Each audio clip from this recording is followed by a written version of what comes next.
Our goal in the Community Academy was to have a more hands-on experience and one that was delivered in a more condensed way. So the people involved in the Academy had a better idea of the challenges and the opportunities officers face every day.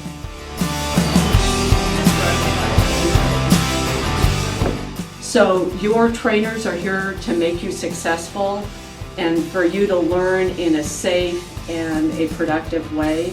And we're giving you tasks we think that given your skill set you can succeed at, and then we're teaching you some of the basics about delivering this service. So I'm really looking forward to talking to all of you tomorrow, and I just wish you every success today. Thank you. Any questions? Okay, let's head on now.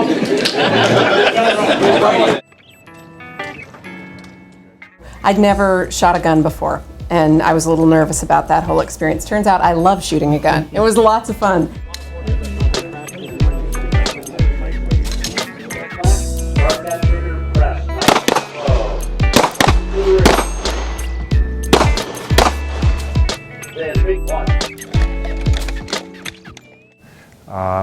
They joke that I'm kind of the chicken-loving Southeast liberal in this whole group.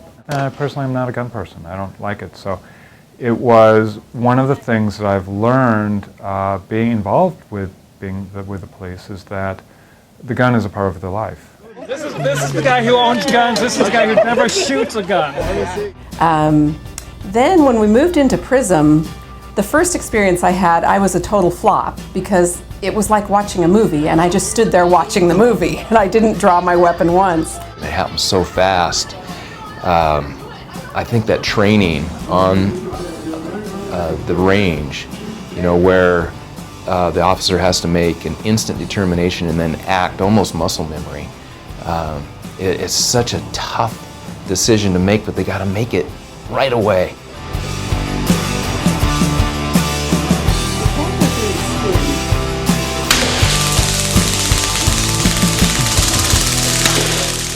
We gave Academy members an opportunity to learn something about the hard skills that police officers must develop over time, shooting, defensive tactics, and the like.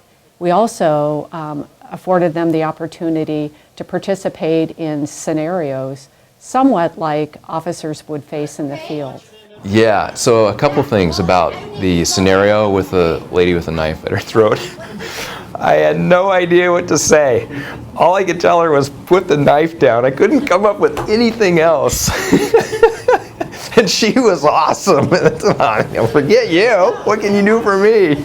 I would not have had the first idea how to handle that one, I have to be honest. I would have probably tried to talk her down, and the real police officer that was my training partner pulled her weapon.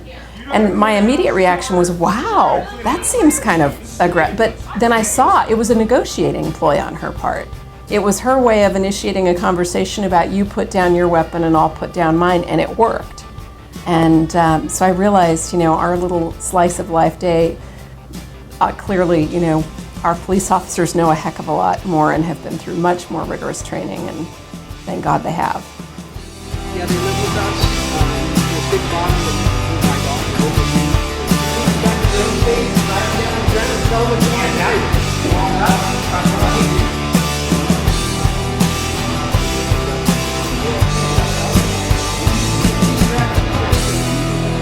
I'm just going to stand right here in front of the car, but let me lock it up for you. And we were also afforded the opportunity to show them really what dire straits we are in being able to deliver high quality training. I was ashamed. And I knew that best practices after you shoot guns, you should wash your hands, and we've been doing all this stuff. And I simply asked, where do I wash my hands, as we broke for lunch? And Tracy said, I'm sorry, we don't have a bathroom here. I went, what? Our police deserve better.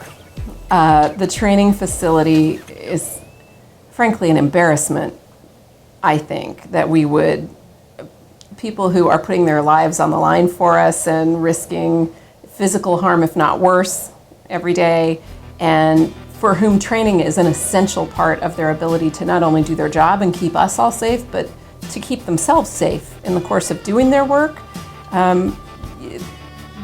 Ramshackle would be one word to describe that facility. Well, I think police officers are subject to a lot of scrutiny and often a lot of criticism. And so it gave those police officers who participated a chance to make a one-on-one connection with someone who was intrinsically supportive of the work that they do. And I cannot recall for those participants seeing an experience that was more affirming of them as individuals and the work that we do.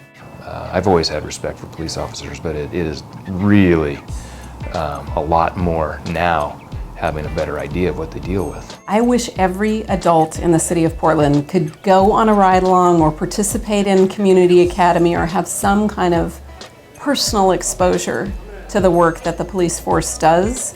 I think it would change people's perspectives immensely. Most of us, average citizens, when we think of police, you know, it's not good circumstances. You're getting pulled over and you're getting a ticket, or, you know, maybe you've been a victim of a crime or something. So our encounters with the police tend to make us have negative thoughts.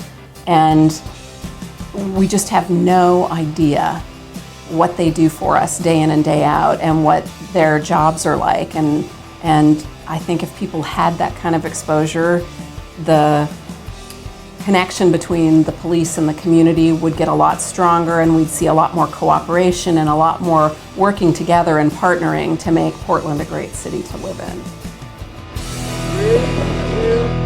Smile.